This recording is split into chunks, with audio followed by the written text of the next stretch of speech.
Welcome back to the Goal2Go podcast, man. Episode 42. NBA Western Conference Finals just concluded. Sweep the other day.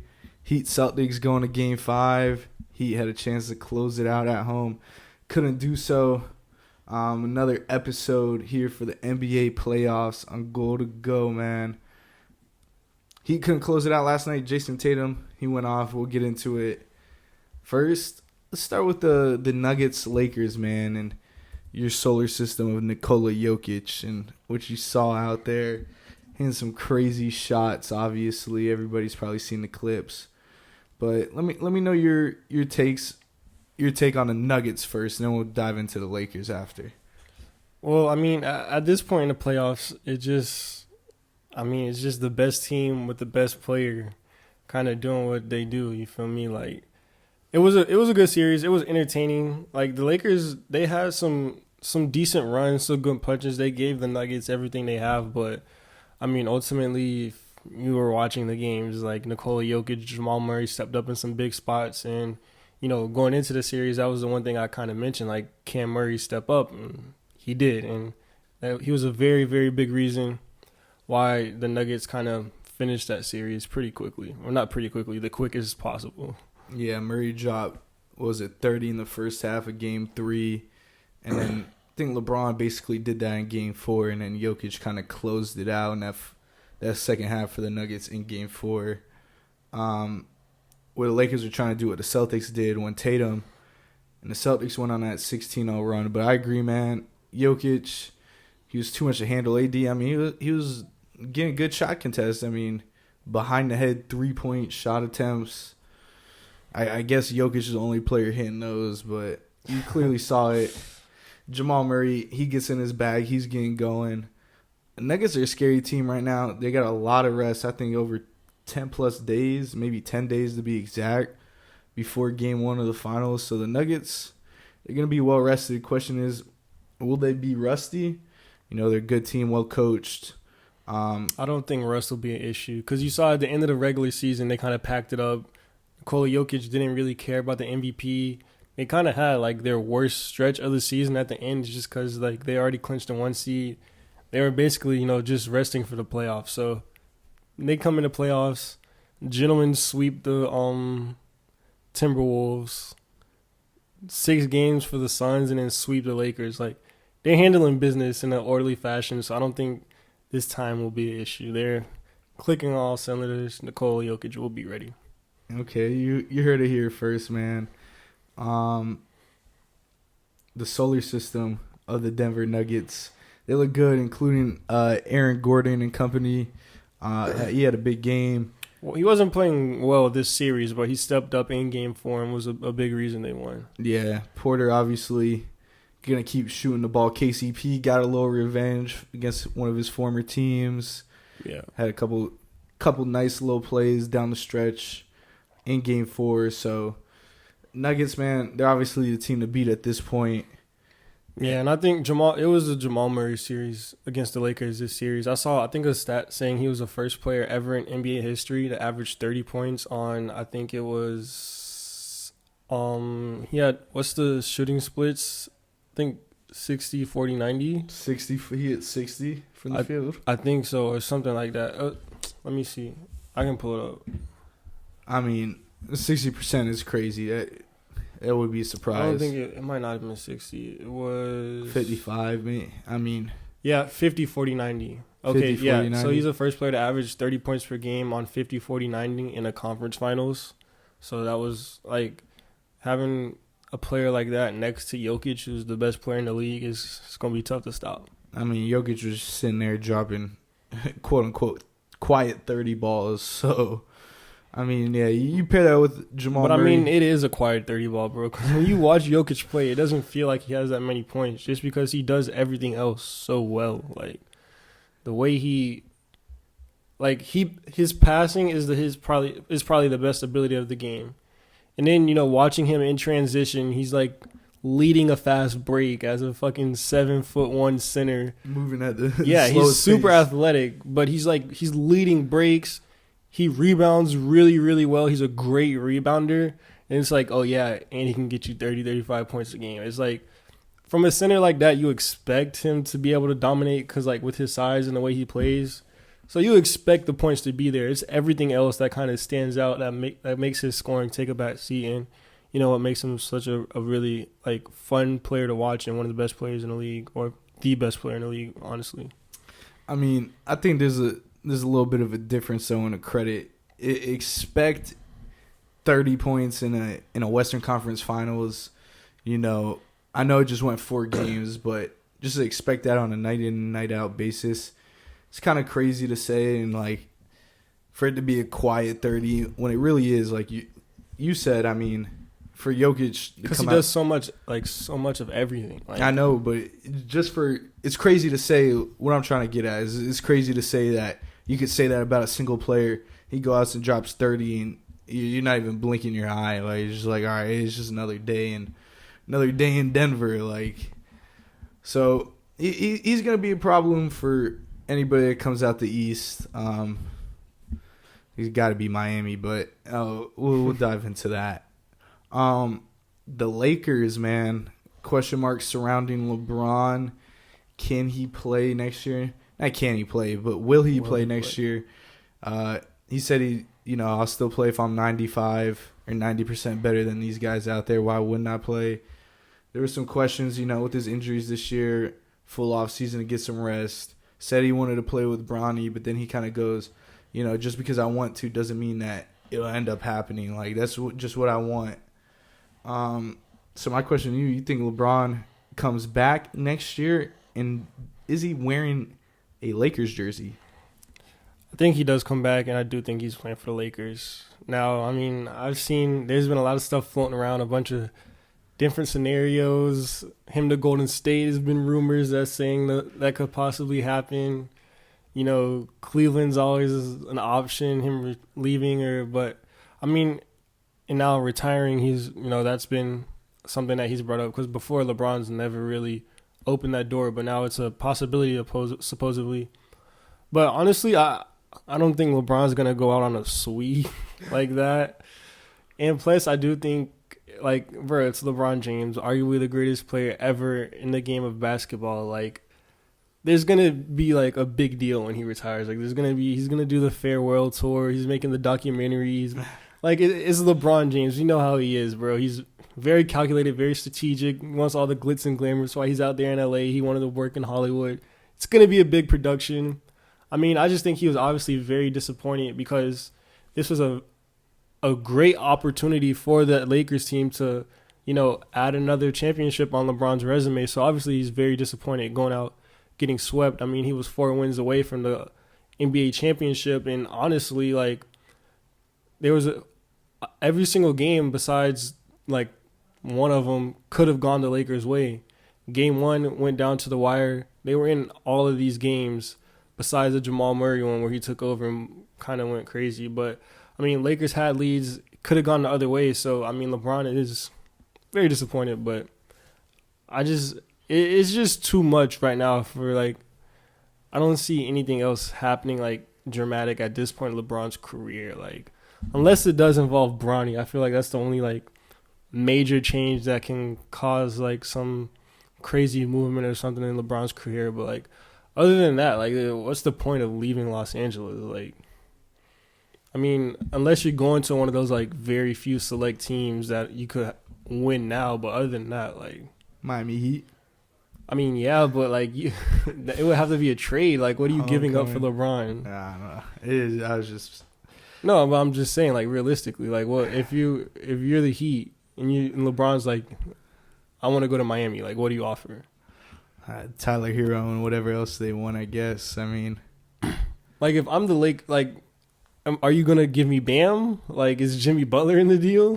Definitely not Jimmy, but then like Bam. Like, I don't know, you get Hero and. Do I want a Miami draft pick? Like, yeah, it'll look good during the regular season when they're not in the playoffs, but then by the fucking time the draft's here, they're in the finals. Like, the pick's not gonna be worth anything. I go, you get Hero, go ahead and take like a Max Strus and take a pick. I don't know. I'm not doing that for LeBron. Like, there's not too many trades out there for LeBron. You feel me? Like, that's why I said I was just messing around. The only I know, but like this is real. Like, you feel me? Like, shit that could happen. So, I think the Golden State one is kind of interesting. Like the package you could give up, but I just don't know if the Lakers would be that team because like it would probably have to be centered around maybe like I don't know, like Klay Thompson, or would it be Jordan Poole? And those are like two players you literally just you gave them their worst playoff performance like of their careers. Like, I don't know if you would want to trade for that when you've seen them at their worst. You feel me? But there could be an interesting trade package around there. But I mean, honestly, I just think that Los Angeles Lakers team got put together at the trade deadline. Give them a full offseason. Let those guys, rest up. Come back with more continuity, and then I think it could be interesting. Like, I mean, I don't know if you would say like a championship, but I mean, shit, you made it to the conference finals. Like, if everyone comes back healthy and everyone's playing, as Austin Reeves gets better, or if they can find a way to keep him because, he's going to be getting a lot of money. There's some things they could do in free agency, but honestly, I think you just try to run it back with this team. So you think, because I think it was Kuzma came out and he said, oh, I've heard that one before. When we're referring to the Lakers saying we want to keep the core of these young guys together, you think they'd do that? Yeah, when that was like in a different time space, just because LeBron was like younger and more into like LeBron was able to kind of, at that point still put a franchise on his back. Like, you didn't need all those young guys at the point. That's why they did what they did to try to bring in Anthony Davis, because you just needed one like big star next to LeBron, because LeBron's going to do everything. But we saw, this year, him getting injured, getting to the slow start, and then like kind of how he coasted at times in the playoffs where like LeBron clearly like needs more. He can't take over seasons and stretches. Like, he's just going to take over like parts of games, maybe a quarter, maybe like an 8-minute stretch. He can't carry franchises by himself anymore. He's older. He's not the same LeBron. So now you do need more pieces around. You need more of those young guys to develop, to become better players, to kind of, help LeBron coast at this point in his career, because he's not, the back-to-back MVP Miami LeBron, averaging all those crazy numbers and making those highlight plays, or even the LeBron in the bubble where he's, more experienced but still able to take over physically. It's just not LeBron anymore. Yeah, but I feel like the bubble now really, there's more of a reason to need those younger guys than there was before. I get what you're saying, but also in the bubble, I think, before the bubble even got put back together, it was like they kind of had a mini off season where they had, 2-3, whatever months it was, getting that rest. LeBron came back rejuvenated, kind of like a new start to the season, to where he was still locked in, but he got that extra rest, and that kind of gave him that juice to kind of go, 45 minutes into a game and dominate like he did. So I feel like that really helped, even though, you could say it was 3 years. He was 3 years younger, whatever. Yeah, I mean, it did, but I mean, even now, like after this full off season, like I guarantee you next season, like in the beginning of the year, LeBron's not going to be taking over like he did in the bubble. Oh, no, like, not at all. I mean, it's the regular season. That's why. Well, no, I'm saying in terms of like athleticism wise, like, bro, come on, like Father Time catches up to everyone. Yeah. Like, LeBron's not going to be where he was athletically 3 years ago, coming off of a rest or not. Like, 3 years ago, he had the ability to reach that peak, even if it did take that rest. I don't think there is any peak for LeBron to reach anymore at this point in his career, even if he does have an entire offseason, or if you do put it like a bubble thing again in the like middle of the season and they come back. I don't think he's going to be able to reach that apex athletic ability again. I mean, especially coming off that injury. Like, this is his first like real serious injury, that foot. Like, he's probably going to need surgery. I think they were saying like this is the first time in LeBron's career where he's going to get like surgery on a part of his body. Like, he's going to have to like do the recovery process and everything. So I just think like that is past him, and he's more of a coasting player at this point. Yeah. I get what you're saying. AD, big question mark. Not sure what's left with him, but is AD really a question mark? I feel like you know exactly what he is at this point. I mean, you kind of know what you're getting, but if you're the Lakers, would that be a piece? I mean, it's not going to be easily movable considering, his contract, everything, all the injuries, the ups and downs he's had during these postseason. Showed tremendous flashes of AD that dominated in 20 in the bubble, as well as LeBron. But at times looked like a lost kid on the court. So if you're the Lakers, do you think keeping AD would be the right move? Or, I mean, it's not like you just cut him, but, try to see what the options are out there for AD? I think with this Lakers team, because ultimately I think Westbrook, that deal, they tried to bring in Westbrook and they tried that experiment, I think that just pretty much fucked everything they have going on. I sent you that stat line today, man. I think that Westbrook deal, I'm not saying Russell Westbrook himself. I'm saying the deal, yes. The deal kind of screwed everything over because we saw the Lakers, try to go out, try to add that third, big name. And Westbrook, I mean, he just wasn't a great fit, and you saw it throughout the 2 seasons, that experiment. It just didn't work out. He didn't get along. It wasn't really, it didn't fit. The play styles weren't really good together. So, I mean, you mentioning AD, what do you, I don't understand, what could you do? I don't think for the Lakers, it's more of, is it a problem? Do you test the market? Or do you test them? I think for the Lakers, it's more of a, what can you do, not what should you or what are you willing to do? Bro, name. Okay, if you're a GM, give me. Okay, you're the Knicks, bro. What would you give for AD? And if you're the Lakers, what would you take? The Knicks, I'm giving Julius Randle. Would you take Julius Randle for AD, bro? If I'm the Lakers, yes. I might. I mean, I don't think so. AD, I mean, seeing everything they did in New York and how you let go of, you already had Julius Randle in the building once. Yeah, you did, but Julius Randle, I mean, the question mark is effort. Obviously, in the playoffs in New York, showed very well lack of effort. Not his skill set. We know he can hoop, but his lack of effort was the clearest thing on the court. Not going for balls, not really picking up on defense, just letting men blow by them. Exactly, him not being on the court, right? I mean, or he's on the court, he's on the court, but he's not. Same shit with AD, bro. AD's peak is just higher. When he's healthier and when AD's locked, AD is the same shit. If he's but locked in, the best ability is availability. Okay, if Julius Randle's not playing 100% and not really caring, is he even available? You got to be available physically and mentally. You feel me? Also, the difference between New York and LA, a little bit of a culture thing. Playing with LeBron in New York, they really don't have those guys to kind of get Julius Randle going. And then how would you think AD would survive in that New York media? If he's injured, if he gets banged up, he'd probably cry. Okay, so that's New York wouldn't trade for him. They would though, bro. New York doesn't care if the fans are just gonna hate on him for not being there. It's New York, bro. You can't go there and do you can't be the good guy in New York. There's no such thing as a good guy in New York, bro. Jalen Brunson. Oh, when Jalen Brunson was hurt, man, Knicks fans are he just can't stay healthy. Bro, this is a problem. Okay, but now he overcame that, and he's the good guy. Yeah, every Knicks fan loves him, and it's on the forefront of their head. But if he goes out there in the first 10 games and starts shitting bricks, I don't think New York is gonna turn on him because that's what New York does, bro. They just ride the hot wagon. I don't think they'll turn on him that quick. Come on. I mean, obviously, eventually, but not that quick. Maybe if he has a bad season, or he folds in the playoffs. New York, R.J. Barrett, during the stretch against Miami, he was the second best player on the court.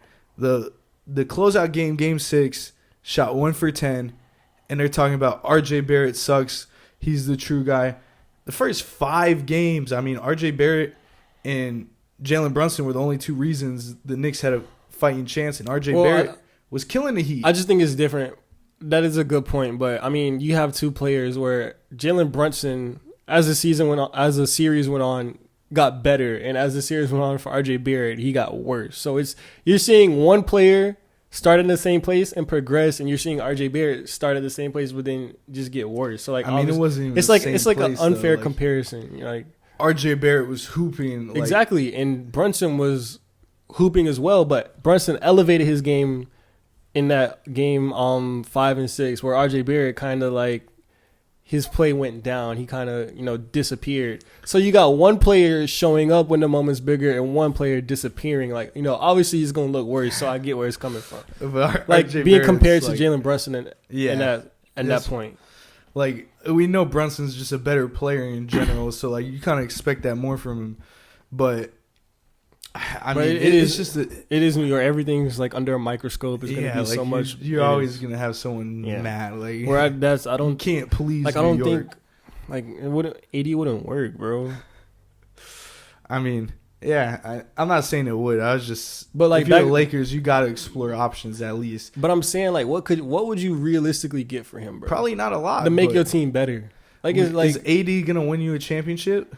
Is what you gonna get for AD gonna win you a championship? Well, you don't know until you test the market. I mean, like you do know. Like I mean, like bro, you're not gonna see what these teams are calling for, bro. Like, okay, like Chicago. That's like a team you see like being brought up because that's where AD's from.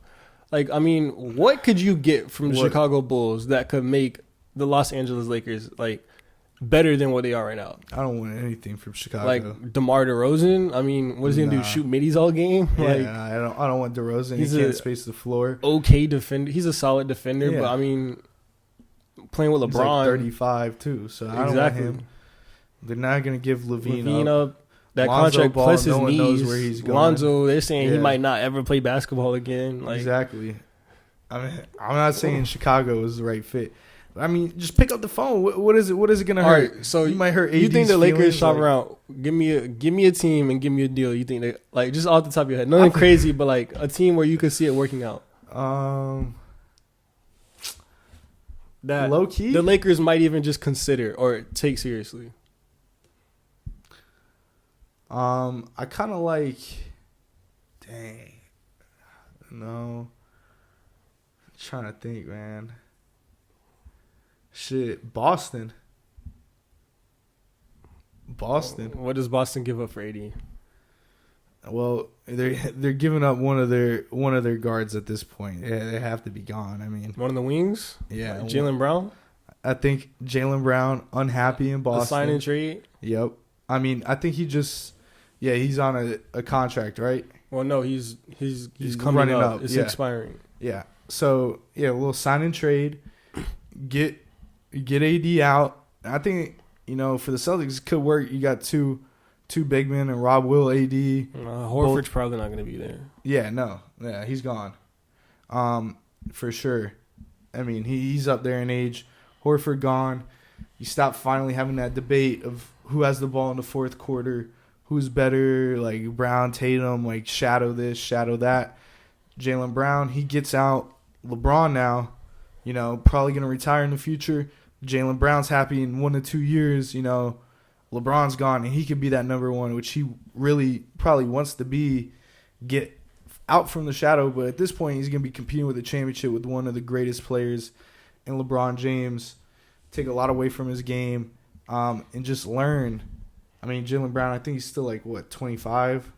I think something like no, Jaylen Brown's like, I think he's like 27, 28. 27, 28. But yeah, I mean, so I think this is his second deal coming up. Yeah, I think you're right. Supermax. Yeah. So now, if you're Boston, would you do a sign and trade? Probably not. I don't think so. Yeah, I don't think. I so think either. the Lakers would love to have Jaylen Brown. Yeah. He's a versatile wing defender. I mean, it wouldn't just be AD for Brown straight up. Like, obviously, the well, Lakers yeah, would have I know to give up a the little pieces more. exact, but I mean, I don't like if I'm the Celtics, bro.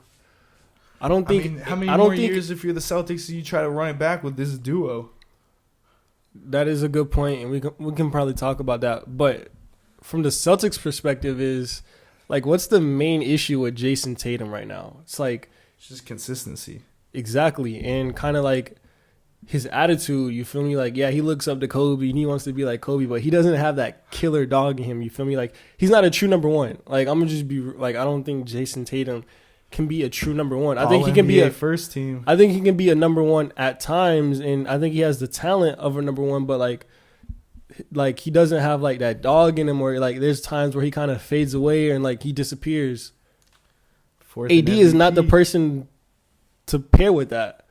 AD is kind of the same way. Like AD disappears in games. Like I think it'd be a good fit skill wise, but in terms of like mentality, those are two guys that are kind of cut from the same cloth, where they both kind of need someone with them. Like Anthony Davis didn't start winning. He wasn't winning championships until he was with LeBron, who was a true number one, a true leader, a true alpha. Jason Tatum is with Jaylen Brown, who is, I think Jaylen Brown has that dog in him, but his skill set isn't near Jason Tatum. You feel me? Like, if they could switch, like, personalities, I think it'd be great. It'd be perfect, but they're not. So I think that'd be an interesting fit, Tatum and AD. I think they'd be really good talent-wise, and they're able to keep all those shooters and stuff around. I'm not sure how the money will work and stuff. It'd be an interesting team, the Suns? Yeah. I mean, you're paying Kevin Durant and Devin Booker so much money. Like, Chris would you Paul, move Ayton? Like, yep, DeAndre Ayton, Chris Paul. Those two are gone. The only two people you keep are KD and D-Book. I mean, then the Suns are they're just running in circles. Like, would they have enough to put around those guys? I mean, because the Suns, what you need? You don't need another star. You just need more role players. Like you saw Devin Booker. They need a big man with some effort. Yeah, and you can get one a lot cheaper than Anthony Davis, who at times has effort questions. Like then again, like I'm just saying, like bro, you asked me possible spots. Like I'm not like every situation is not perfect. I'm saying why I think it's just best for him to stand the Lakers because I don't think like there is any real like solid like real good like possibilities at this point. I mean, I don't think like you saw what happened the last time either. You saw what happened the last time the Lakers got desperate and tried to make a big move. Westbrook had him stuck. That contract and that situation did not go well at all. I'm saying you get a true point guard in Chris Paul for the Lakers. Who's 40? I mean, dude, what you got LeBron on your team? Just get him in and win a chip and let them guys go out happy. The two buddies, Dos Amigos, Chris Paul and LeBron. So Chris Paul, Reeves, LeBron, and then who? Vanderbilt and Rui, like that's Cody your five? Zeller, like I mean, who cares, bro? At that point, that's gonna beat all the Denver Nuggets. I mean, AD didn't beat the Denver Nuggets, so you think going smaller is gonna be better against Jokic? I mean, what is you're not stopping Jokic? Like it doesn't matter. Like okay, so regardless, why try to change your team and switch stuff up if you're not gonna beat them regardless? Like I feel like there's no point of making a deal or doing a trade if on paper or you feel like it pushes you over the top. Because you got to play the game, bro. This is not paper. Okay, then why not go again with the same team? Come back another year. You got more experience. Sweat with that same team. So you think that Phoenix Suns team, with that Lakers team, will have a better chance of beating the Nuggets now than the team that just got swept? What? What you're saying? Well, you said it would be what? Who would they trade for Chris Paul?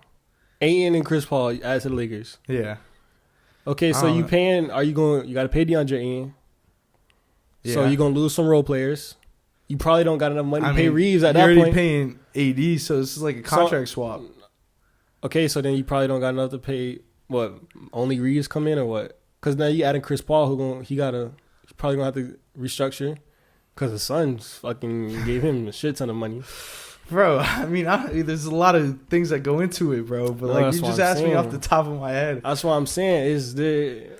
They can make something work. Like, if you got to sit here and have all these conversations, you got GM on the team, bro. If you have like, to sit here and have all these conversations about how to make something work, clearly that's what happens in the NBA front office, bro. Clearly, like, that's what they do, though. Clearly, that shit is not going to work. That's bro. what they pay these guys for, bro. That's what they have jobs and livings to provide for their families for. It's not like we talking about the Warriors going out and get KD, bro. You think the Warriors are like, I don't know, man. Kevin Durant might not make us better. Like, what the fuck?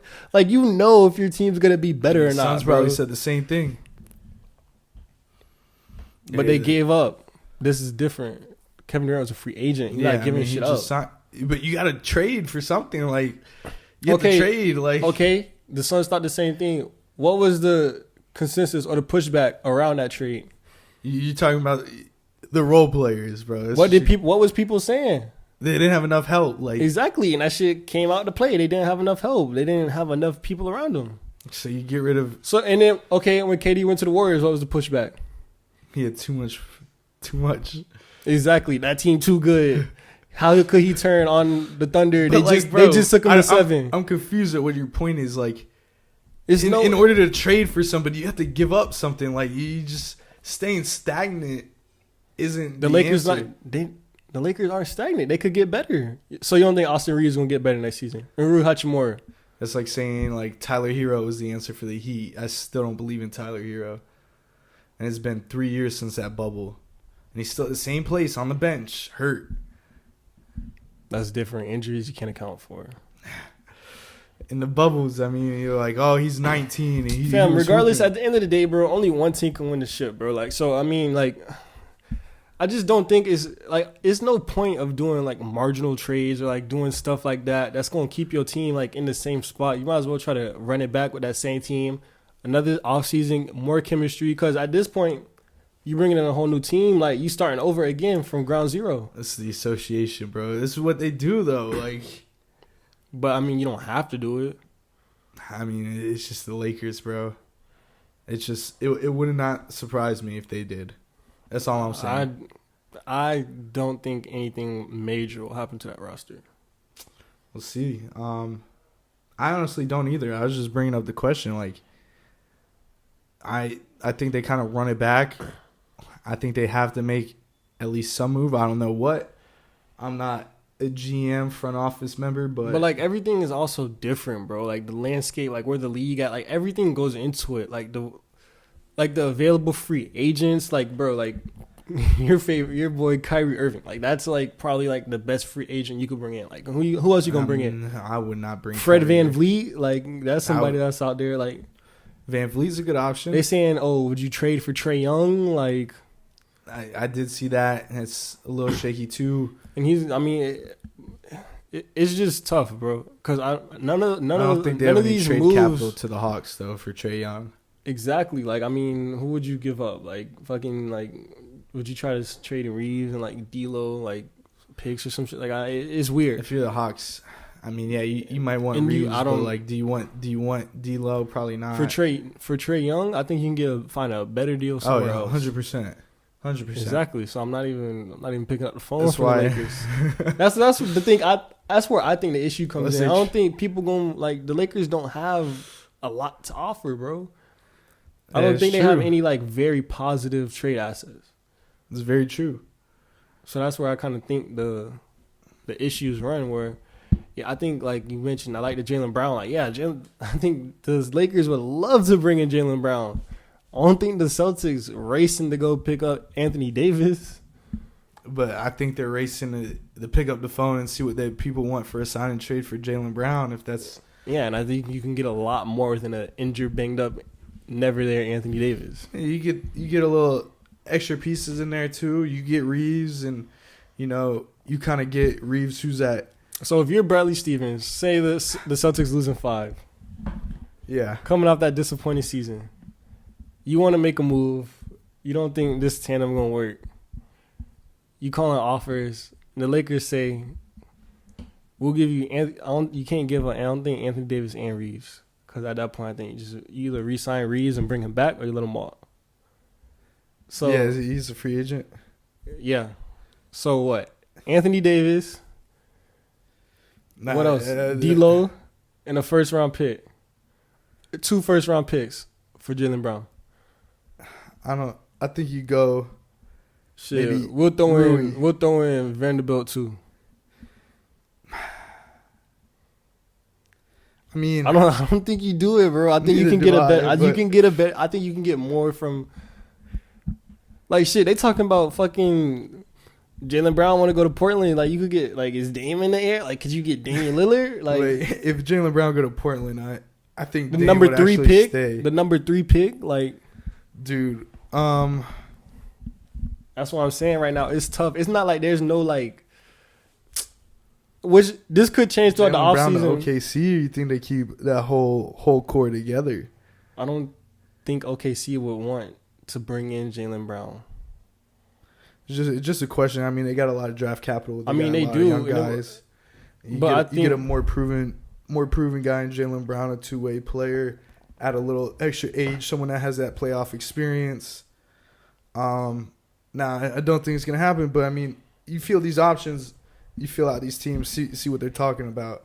I don't know. I mean, it's an interesting fit. I just don't know if.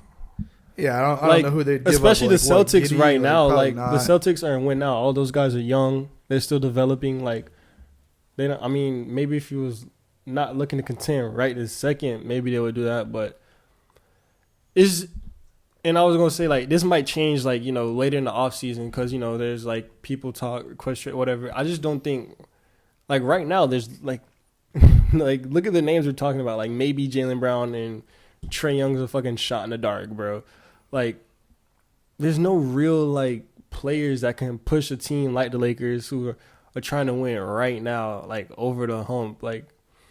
But who knows? Maybe later on like Luka's like fed up with the Mavericks. He's like fuck it, I want out. Then you got teams scrambling around. Then that's a player like that could kind of do something. Who else is another player that might just like randomly like just request a trade, kind of like what KD did, or a real big name like. Right now Luka is just the one that, like I can think of like the way the Mavericks kind of handled that offseason. If you had asked me 2 months ago, it would have been Jimmy Butler, but now I don't think that's happening. So, I mean, I don't know. Like you said, right now Dame is in the air. I feel like Portland's like could a guy like BI, maybe CJ McCollum went out. I think those guys are more along the lines of Trae Young and Jaylen Brown. I think BI could elevate a team. BI really. maybe. I think CJ too. is in that category. Trae Young. Yeah, I would be more interested in Ingram. Yeah. Yeah, BI's in that Jaylen Brown category. I think he would be more interested in Jaylen Brown just because you don't have to give him a fucking supermax. But yeah, I mean, we'll wait to see. Like there's like it's always like a random player. It's like it'll happen once these shit. finals wrap up. You'll see a lot start stirring, and depending on how the East closes out, which we will now move on to. Heat grabbed the first 2 on the road. Trying to think back to game 1. Were they up 1-0 when we recorded last week? No, neither one of them started yet. Yeah, I think you're right. Because it started Wednesday. Trying to think about that game 1. Oh, that was that big 20-point comeback. Horford is a little timeout celebration. That was like in the second quarter. Comeback, Heat win that one. Game 2, Grant Williams pokes Jimmy Butler, fourth quarter run. Heat come back to win. I believe Gabe Vincent hit that step back midi on Tatum in game 3. That was game 2. That was in Miami. Nah. It was in Boston, yeah. Game 3, 30-point blowout. That was game 2. Yeah, because Vincent hit that step back game 2. 30-point blowout for the Heat in game 3, which I was live to see, man. Shout out to Heats. Great game. And then game 4, obviously, Jason Tatum, third quarter, 16-0 Boston run. Tatum just kind of took over the Heat, played a little sloppy with the ball in game 4. And, I mean, we could go down. The Heat, I was watching Undisputed today. They were talking about game 3. Heat got killed on the offensive boards and in the rebound category. And they're like, oh, usually that loses games. But I think it's because the Heat were just making so many shots. Like, there was no, they were just making every single shot. There's more chances for the Celtics to get those O boards because they were the ones missing the shots. Gabe Vincent had a 29-point game, legacy game, rolled his ankle. Not sure how he's going to, he's questionable. Everyone talks about the elevation, his ankle swelling up. I think they know these days, bro. I think they're going to try to treat it, before he gets on the plane and whatnot. But game 4, I just think it was the turnovers. The Celtics really executed well scoring off those turnovers. And it seemed like in the fourth quarter, I think it was like a 9, maybe a 7-point game, is when Derek White blocked Duncan on a 3 with Jimmy on the bench. They came down, dunked it. Next possession was like a turnover on Bam. He just loses the ball off his foot in one of those possessions. And then Jimmy gets blocked. Vincent gets blocked on the play. He hurts his ankle. And then I'm just still picturing Kyle Lowry running down the court jumping almost out of bounds and just chucking the ball behind him to Jaylen Brown just standing there. So don't know what he was doing with the ball there. Just didn't shoot the 3 ball well either, something they did all playoff long. Only role player to step up, Caleb Martin, and which I wanted to talk about, man, because we always talk about teams, how they could elevate their team. It's a 3D player. And I think the Heat really found one in Caleb Martin here in this playoff series. I mean, he's dropping, I think, 19.5 against the Celtics in this series. This guy's hit some big shots since the Milwaukee series, in that fourth quarter down the stretch. They were leaning on Caleb Martin. There's a couple games where he hit a big corner 3 for a momentum boost, give them that extra lead. Caleb Martin's really stepped up. The Heat got that 3-and-D player that so many teams want. He's got good length, plays good defense, especially in that 2-3 zone. He plays up high. So shout out to Caleb Martin. He's really stepped up his game, played beyond his role, and really became that 3-and-D guy that can also slash too. I mean, he was primarily a slasher coming into the league, and now he adds that 3 ball to his game. Now he's just an all-around player, but he's a two-way all-around player. And we always talk about you need that 3-and-D player if you want to win a championship. And I think Caleb Martin has done that. That's why he's giving the Heat the chance to move on to the finals. Yeah, Game 4 was, I mean, if you go based on how the series has gone so far, you would say Game 4 was pretty interesting, and the tides kind of turned. But if you look at it in a broader spectrum, Game 4 was kind of like a coming back down to earth game that it kind of felt like. Miami Heat, towards the end of that game, end of the third quarter and the fourth quarter, they kind of looked like 8th seed that was struggling to make the playoffs. Couldn't really make a shot. They went for 4 minutes or something like that without scoring a basket. Mm-hmm. They kind of looked like, undrafted players, just the talent of the Boston Celtics started to show more, overwhelmed them. Tatum, like you mentioned, got in his bag. Grant Williams was knocking down the open shot. Brogdon was getting it going. Marcus Smart stepped up. Horford Game 4 was kind of like what we expected the series to be like going in. But, like we mentioned, Eric Spoelstra, and that Heat mentality kind of got him those first 3 games. So I do think the Miami Heat will end up winning. But, I mean, now that the Celtics got 1 game, you kind of see their path, whereas I think the Celtics and, Celtics fans, as they should, they really do believe that, there's a chance for them to win this and come back. But touching on Caleb Martin, this has kind of been something I've been thinking about, or that I've noticed throughout this offseason. Caleb Martin is a perfect example of, if you look at the last 4 teams that were playing and, the teams that are trying to make the championship, even though the Lakers got swept, including the Lakers, players like Caleb Martin, for example, on the Miami Heat, players on the Denver Nuggets, why they swept them, they have so many, KCP, Bruce Brown, Michael Porter Jr. On the Celtics, you have the Malcolm Brogdons, you have the Marcus Smarts, you have the Grant Williams, and then even on, what's the other team I'm missing? The Lakers. Even though they got swept. Rui stepped up. Rui, you got Reeves, D'Lo before the Western Conference Finals. These are all players and role players, and you kind of see, whereas we're moving away from the, not traditional, but the phase we just had, the super teams. You had the Warriors, the Nets trying to bring in KD, Harden, and Kyrie. Even the Bucks, they had a big 3. Now, I wouldn't say they were on that level, but they still had, 3 main stars. players. Yeah. Or 3 better. Superstars, guys that deserving of that max contract. Now it's kind of looking like, it's the era of the role players, man. Guys that can, do the little things, do the dirty work, guys that'll contribute all over the court are kind of what teams are looking for now. We always make that 3-and-D wing joke. Those guys aren't available everywhere, but if you can find them, like a Caldwell Pope, like a Bruce Brown, like a Austin Reeves, it might not be great on defense, but he's going to give you that effort, like a Caleb Martin, These are guys like a Grant Williams. He might not be the best, but he's going to give you effort. He's going to try.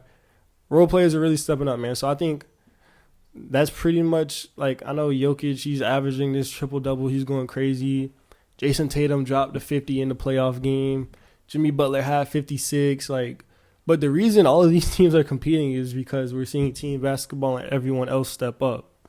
So I think that's going to be like something to really, really look at, and probably the most important part going on to see what team will ultimately win it. Because at this point, all the teams that are trying to compete for a title, that's how they play basketball.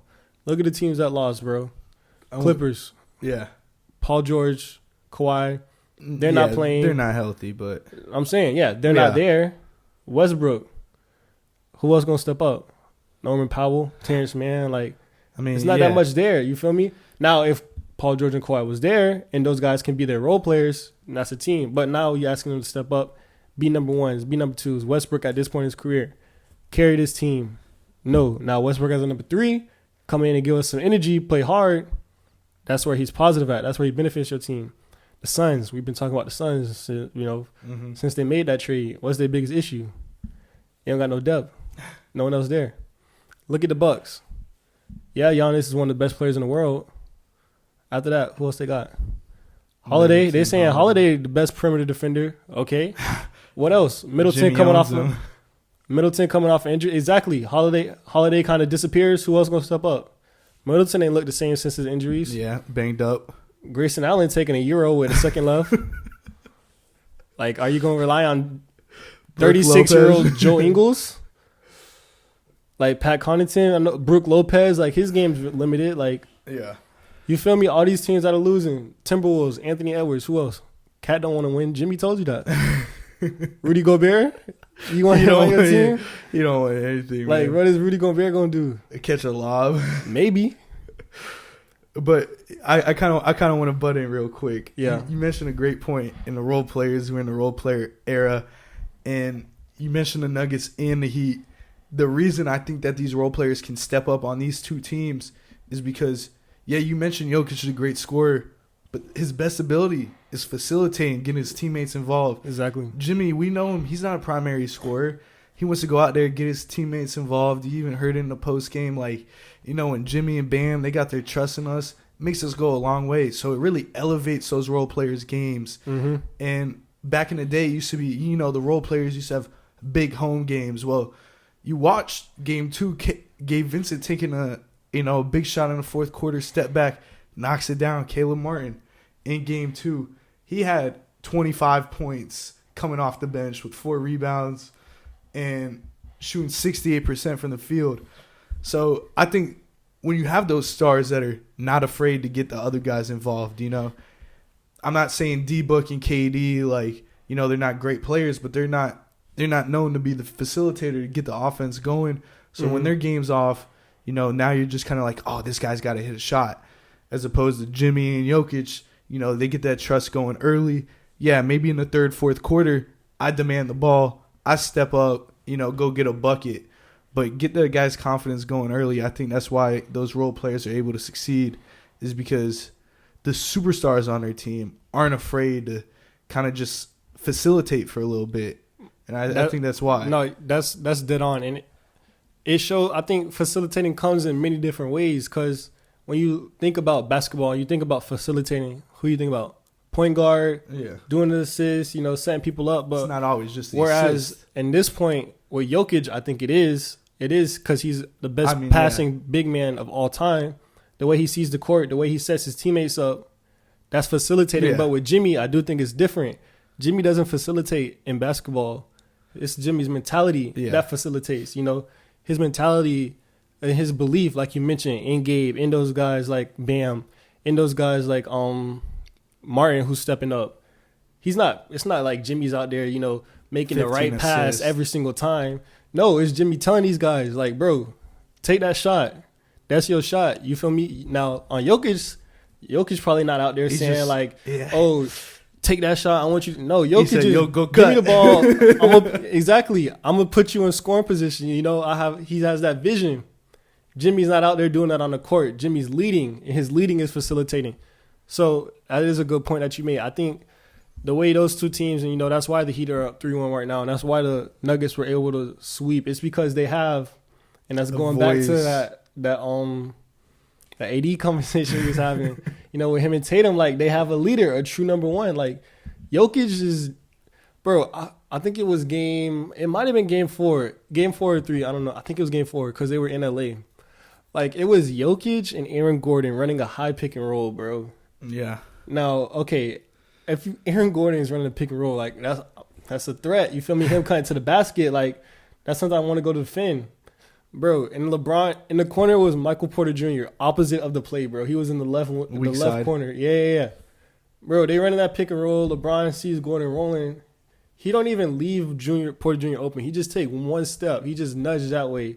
Jokic just throws like a pass across the court, like perfectly. He didn't even look at Gordon rotate. Like Gordon, he didn't even look at the roll. He just has the ball, he holds it up here. He's just looking, just throws it right to him. It's like he didn't even have to process. Like he just knew Michael Porter Jr. was going to be there and it was going to be a wide open three. And like, that's like, bro, people don't get those type of shots in the NBA, bro. Like I was talking to my boys. I was like, bro, like, when's the last time you seen Bruce Brown take a contested three, bro? Like, they're just always open. And Jokic's ability, like, to just create these open passes and these plays and these, that little dribble handoff he does to Jamal Murray is just insane. And, Jimmy, on the other hand. DHO. DHO, yeah. Jimmy, on the other hand, like, these guys are taking big shots. They're taking hard shots. They're taking contested shots. And they're making them because, that he culture. Jimmy believes in them. He's being a true leader. So, I think that is also a very, very important part. Whereas you look at the Lakers, yeah, they had LeBron, but what was LeBron really leading? Like, none of those guys was really stepping up. They were kind of, still finding their own. And then on the Celtics, their best player isn't really their true number one leader. You look at the head coach, also with the Lakers, Darvin Ham, first year. You look at Mazzulla. They call him second row Joe. He was sitting behind the bench last season. Yeah, like, second row Joe. You feel me? So they were clowning him on he not going to be a true leader yet. Now, could he become one of those, later on in his career? He's still but young. Exactly. I think Horford's older than him, bro. Like, yeah, he is. He is older than him. Like right now, I think he might be like 1 year older than Jimmy. You feel me? Like, it's just tough. But the leadership from Jimmy and Jokic, I think that is kind of why you see these two teams having the success right now. And Spoelstra, don't. Yeah. Mike Malone, Mike Malone definitely deserves credit. Same with Spo. Yeah. Obviously Spo probably a little bit better. I mean, it's debatable. Mike Malone's doing it. Spoelstra's probably the best coach right now. I would say. But Mike Malone is he's right behind. He's up there in the conversation for top 5 coaches in the league. So you got to give credit to him. One stat I did want to throw out: true shooting percentage. Caleb Martin, so 50% is kind of bad, 55 is average. Actually, I think, let me see, I pulled it up. 50 is horrible, 53-ish is pedestrian, 55 to 58% is good, 60 and above is elite for true shooting percentage. It's basically an advanced statistic. They break it down that measures a player's efficiency shooting the basketball. Caleb Martin in these playoffs has a true shooting percentage of 70.5. So obviously, if 60% is elite, 60 above is elite, and Caleb Martin shoots 70.5. He's obviously doing something right when it comes to this. Mm-hmm. I know it's advanced analytics. Some people like it. Some people hate it. I don't care how you feel. True shooting percentage, I don't think it gets too deep into the analytical game because there's so many other stats you could go into. I think true shooting percentage, measuring a player's ability rather than just a regular field goal percentage, and Caleb Martin's 70.5. If you came before the playoffs and said, Caleb Martin's going to shoot this true shooting percentage, I'd be like, there's no way. Like, he doesn't even have that in his bag. But here he is, stepping his game up, knocking down big shots. I mean, he was perfect in the first half last game. He hit 2 threes. He's 2 for 2 in the first half. So, regardless, I want to see Lowry. He had a shaky game. I think he'll need to step up, possibly with the absence of Gabe Vincent. Bam, limit those turnovers. And I want to see Bam and Duncan get back to that 2-man game. There was a lot of clips I saw between, Bam and Duncan when they go with the dribble handoff. Duncan, he was getting a lot of open cuts, and that's when he was getting those 2-pointers and those layups, is when Bam had the ball, because they were worried about that dribble handoff, and Duncan kind of goes one way, cuts back door. So they had some really good sets with that Bam and Duncan action. So I kind of want to see them get back to that in Game 5. And prediction Game 5, the Heat close it out in Boston in front of their, the hostile crowd. I think they get the job done. Skip Bayless gave him a 25% chance for the Celtics to win the series. And somehow the Celtics have better odds to win the series than the Heat do in Game 5 alone, just on that game. But regardless, I'm pretty sure the Celtics have been favored in every single game so far in this series. Game 4, they were underdogs. The Heat were 1.5 point favorites in Game 4. But yeah, games 1 through 3, the Celtics they were all favored. Yep, Heat were all underdogs, and it's still. I mean, the Celtics are plus like 220 to win the series, and the Heat in Game 5 are plus 250 underdogs. So we'll see, but I think Jimmy, he was all smiles, man. He said you got to disconnect from the game sometimes, go through your regular routine. He was smiling. He said we're going to drink some beers, get back to it, listen to some music. I think Jimmy's just going to be just fine, and I think this is a Jimmy game. I think he goes into this hostile crowd. I don't want to say it's going to be LeBron-esque of Game 6 in Boston, I think it was, or Game 7, whatever it was, Eastern Conference Finals. But I think Jimmy has himself a day in Game 5.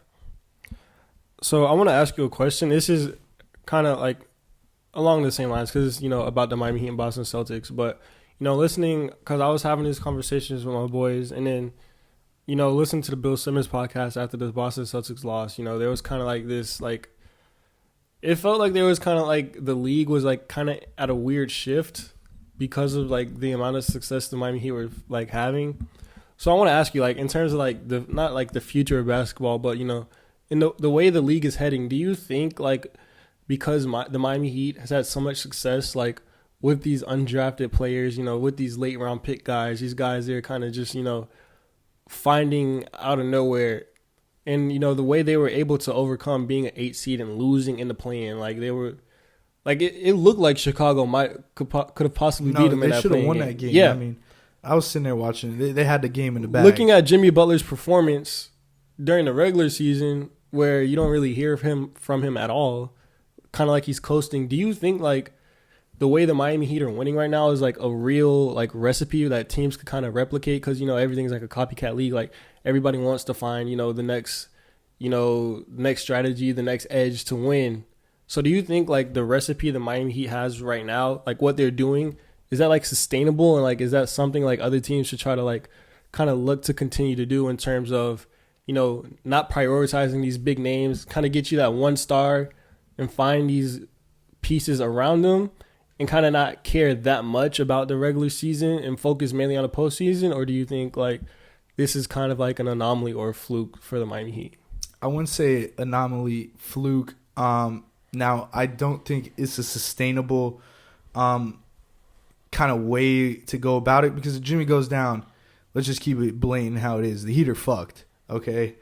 The Heat, I mean, Jimmy goes down, that's it. Like, LeBron, he goes down, like you could lean on AD, whatever. D-Book goes down.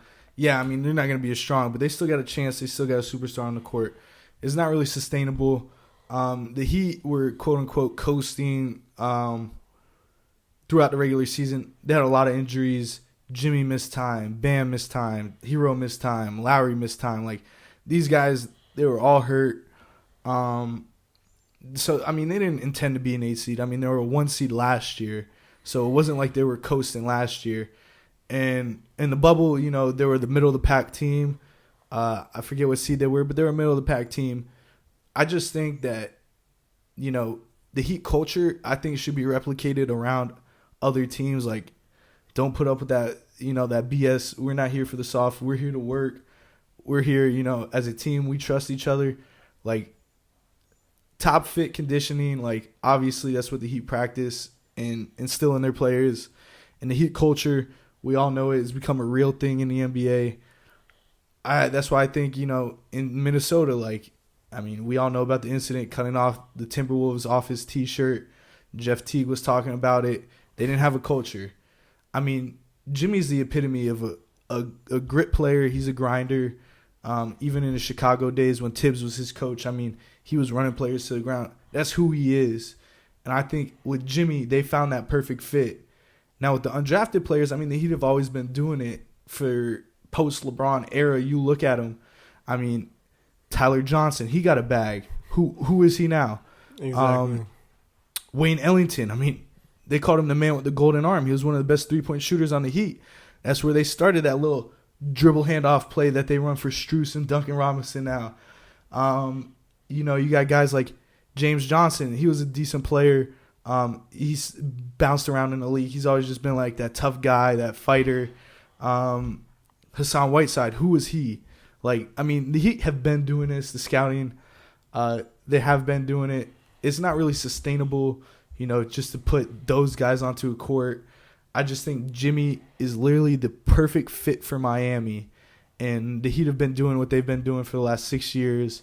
They thought they got a good high draft pick in Bam. He was like a 13th overall. And another first rounder in Hero who's not here right now.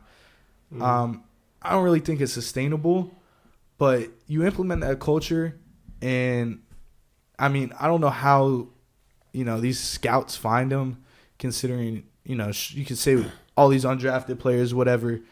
They were like, well, the Heat passed on you too. Like, I think they were interviewing Gabe Vincent on TNT after his game 3, and they're like, the Heat passed on you too. Well, it's like they could have drafted you. I'm like, I'm sure they could have, but like, you never know what a player truly is, like, till you see them playing on your team, what they can actually do, what they can develop. I mean, there's just so much when you look at drafting a player. Like, yeah, you're going to find gold. Yeah, you're going to miss on some top prospects. I mean, it's not sustainable, but to have a scouting department and a front office that's able to go out and find these, diamonds in the rough and kind of implement them into the system and find their role with it and find their knack. I mean, like Duncan and Strus, like they're just, like I said earlier, Wayne Ellington 2.0. Like, I mean, those are guys that he was on Boston Strus. I saw a jersey of him and they're like, oh, I bet they wish they had Strus right now. Like, I mean, you can say that about every player. Gabe Vincent, he was a Skyforce player.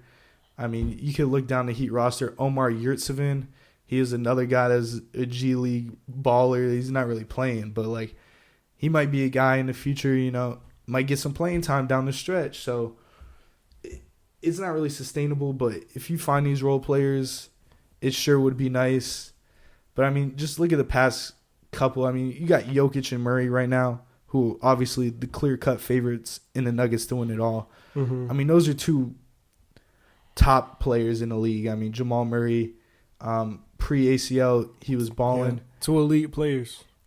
I don't know if you count. You said Jamal was the worst number 2 player. I said it was debatable, and I think Jamal Murray proved that he's definitely stepped up and proved that he was, he's that guy. Like, I mean, deserving to be a 1B behind Jokic. Yeah, I mean, he could be a 1A on another team, but you're playing with Jokic. You're a 1B. You would rather be a 1B playing with Jokic. Oh, yeah, than be a 1A. I mean, obviously. Yeah. No. That's probably the only player like you would ever want to take a step down for Jokic. Yeah, my numbers are gonna look he's better. Throw playing like 15 assists to me anyways. Yeah, like your numbers will look better playing behind Jokic than they would playing like as a primary alone, because all the attention's on you. Yeah, but regardless, or even as being a true number 1 with Jokic, like because then you're taking the ball away from him, which is the last thing you want to do. Yeah, and even with Jamal Murray, I always talk about sports media analytic guy on Instagram. He's like a sports MD. He always talks about post ACL injuries and how year 1 a player has a significant dip in production, which Jamal Murray did. I mean, year 2 they bounce back to full strength and actually become better than they were before. And you're kind of seeing Jamal Murray come back, recreate the bubble scene, and you're seeing that post ACL injury. He's finally back to being Jamal Murray. So, I mean, I like what you're saying, but the Heat didn't coast by choice. And I think they've been finding these players all along. It's just now they finally have the right fit with the right, player in Jimmy Butler. All the pieces finally came together at a right time. And they're making a good run with this, Heat team. I agree. The only thing I'm going to push back on, and I'm going to say I don't really, kind of agree with what you said, is the Heat culture. I just think like that Heat culture is so unique and so specific to the Miami Heat themselves. I don't think it's possible for any other teams to kind of recreate that, just because of the personnel and like who they have. Like, I think it starts with fucking like Pat Riley. Like, if you look at what Pat Riley's done in the past, like this is someone who let LeBron James in his prime, like peak LeBron, just like walk away. Like, Pat Riley didn't care. Like, he was like, the way we want to play here in Miami, like this is how we want to play. Like, if you don't like, he's like, if you don't want to agree with it, D-Wade walk too. Yeah, he let D-Wade walk. Like, Mr. Bro, and like on the Big Three's first, like their first season with Spoelstra, like they were trying to get Spo out of there, bro. Mm-hmm. Pat Riley's like, no, this is my coach. Like, not too many like people that are running teams are gonna be able to do that. Not too many people are going to stand up to like LeBron James, D-Wade, and Chris Bosh. But Pat Riley's that guy because Pat Riley is. You feel me? He's had success. Yep. He's done it with, the Bulls, with Lakers. Like, he's had, So, I don't, like, if you look around the league, like, who else is going to tell LeBron, like, no? I kind of agree with I get what you feel me? Nah, and then I think you're right. Yep. And Spo being there so long and, coaching these guys, like, Eric Spoelstra's not gonna ever coach a player better than LeBron James. Hell no. There was talk like this season, bro. Like Kyle Lowry, him getting benched. There was kind of like some, some turmoil or whatever. But like, bro, like I've coached players that you had nightmares over, bro. Like Pat Riley, Eric Spoelstra, they're not going for none of that. So I think that is why they're able to get that culture and why players do respect them so much. Is kind of like what Udonis Haslem, he's like in all three phases. It's like Pat Riley, Eric Spoelstra, and Udonis Haslem, kind of like the player version of that is where it's like, bro, you know how long I've been here, you know who I play with, like, my history, what I've done. Like, you can't just come in and like change shit, and players see that, they fall in line. That's why they play their role so well, because they know, okay, if I'm Caleb Martin, if I don't hit this open shot, if I don't play really good defense on the wing, I'm cut. You feel me? Like, there's no wiggle room. You feel me? There's no, like, damn, that was like, I see potential there. Like, you good. Like, we going to work on it. We got a whole nother group of undrafted people that want your opportunity. So we just going to get them. So I think that's where that unique Heat culture comes in, to where it is a real thing and people do feel it. And like you mentioned, I think someone like Jimmy Butler, considering all, even his early childhood, his adversity, everybody know his story, what he went through, his grind, everything, all the rumors and stuff coming about him, basically wanted to play harder and win more. Shit, you want to play harder and win more, go to Miami. That's all they want to do. They don't got nobody over there with egos and stuff like that. With the 76ers, I know he love Embiid, but Embiid, kind of wishy-washy. Ben Simmons, they picked Ben Simmons over Jimmy Butler. Tobias Harris over me? What's going on right now? Tobias Harris sucks, bro. I mean, Ben Simmons hasn't played basketball in how long? You feel me? It's been a long time. The Timberwolves. Cat. Shit, you about to get shipped out. It's Ant Edwards' team now. You feel me? Like, he going to France with Gobert. Shit, Anthony Edwards is literally going to France with Gobert. Like, he's stepping up. He the one saying he trying to work. Cat was never doing that. Yeah, because Cat don't want it. Like, Cat not trying to win like that. He's not. Like, I do think it's that Heat culture, that Jimmy culture. The way those guys work, that organization, I do think it's very unique and a very niche, area for the Miami Heat that only they have. No other team can win basketball games the way they do. I just don't think so. Like, everything is going right for the Heat, bro. Like, best coach in the league, a player that cares about nothing but winning, organization that care about nothing but winning. You're going to win. I also forgot to mention Josh Richardson on that shout-out list of players. He wasn't drafted? I mean, I think he was, but I think he was a second-round draft pick out of Tennessee. But he was another guy, I mean, that, he's like an eighth man now. But he was a starting player. He played an integral part of that Heat team when he was, regardless. Yeah, they go away, get that bag, and then what happened? Yeah, I mean, they're not in that same culture. They're not in that same, you feel me? So it's different expectations. They can do different things. They could kind of relax a little bit. I'm not saying relax, but they don't have to play up to that standard of, the Miami Heat basketball standard anymore. Who was it? Was it Jermaine O'Neal that was complaining he couldn't eat Oreos because he was on the Heat? Yeah. I think it was one of those somebody like that. Yeah.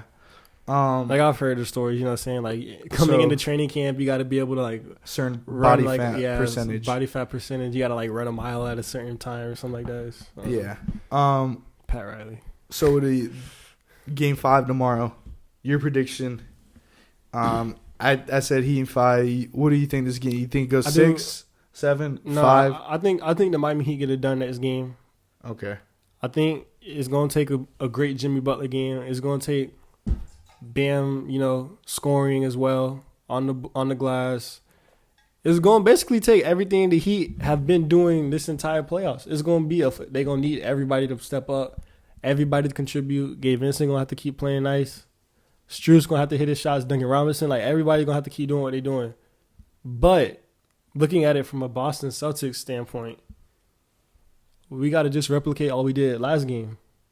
The first 3 games, yeah, they outplayed us. Yeah, they shot that 3 ball at like 40-some%. I mean, it's easy to say replicate when they. But that's what the Celtics have been one of the best 3-point shooting teams in the league. And I think I heard a stat or saw a stat somewhere. It might have been from Bill Simmons' podcast. It was on Ryan Russillo. He was talking about. I think it was like when the Celtics shoot the ball over 40% from 3. Like I think they've only lost a handful of games. So their record's really good. That goes for a lot. Yeah, I no, get but what I'm saying, but when they don't, like that's like basically where all their losses came from. So, but I mean, if you're a Boston Celtics fan or a Boston Celtics player, somebody in that organization, you got to win 2 more home games and 1 more game in Miami. You feel like you could have did that in the fucking first 3 games and swept the Heat. You feel me? So I could see where the Celtics kind of have. I can see the path for them to come back, but I don't think it's going to happen. Ultimately, I think, Eric Spoelstra and Joe Mazzulla both kind of go back to their respective parts, where Spoelstra the best coach in the league. Mazzulla kind of overwhelmed. People talking about, is he going to get fired next season? Is he even going to be the coach after signing an extension?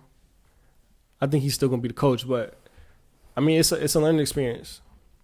It's going to be hard for the Celtics.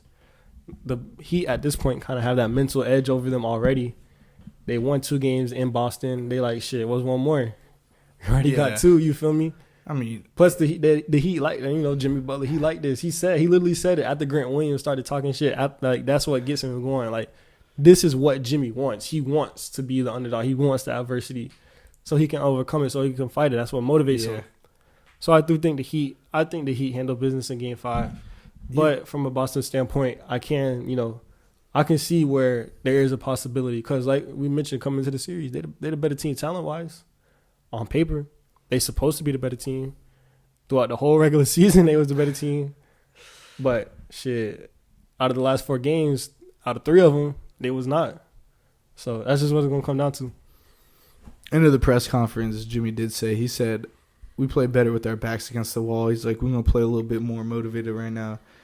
And he's like, we're coming back and winning it. Like, I mean, bro, I didn't think he said that exact word, but yeah.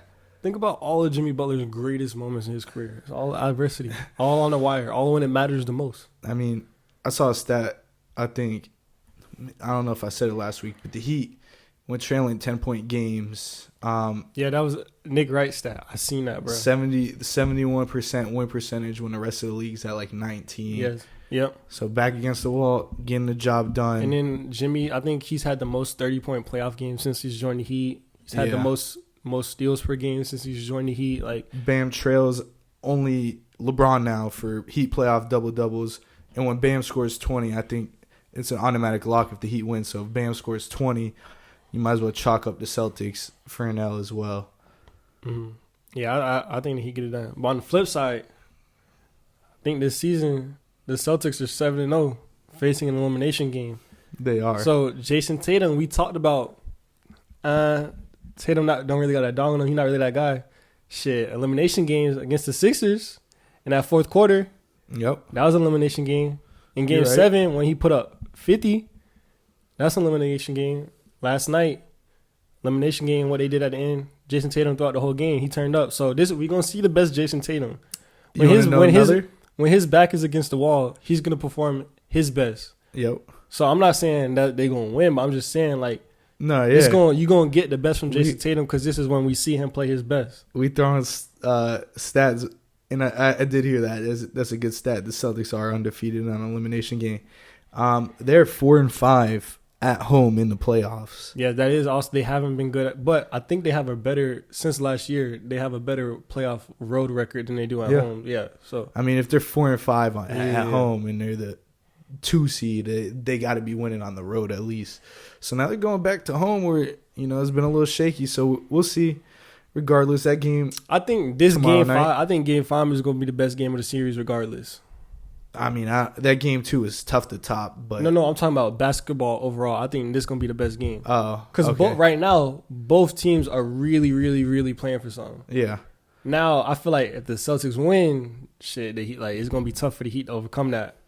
But if the Heat win, they're going to be playing their best basketball to try to, win the series. So I think this game 5 is going to be, the best basketball in terms of from both sides. I think the Heat going to end up winning. I like the Heat. But I think, we're going to see the best Jason Tatum. Jaylen Brown going to have to step up. Shit, if you don't, we talking about sending his ass to fucking Portland. L.A. You feel me? Jaylen Brown is playing hurt, bro. He's clearly playing hurt. But, yeah, they do need him to step up. I mean, you got to step court, up. Yeah, I 100% agree. Grant Williams, Rob Williams, these Al Horford, is he going to be playing again next season? What team? A lot of these guys, back against the wall, this, you feel me? This is it.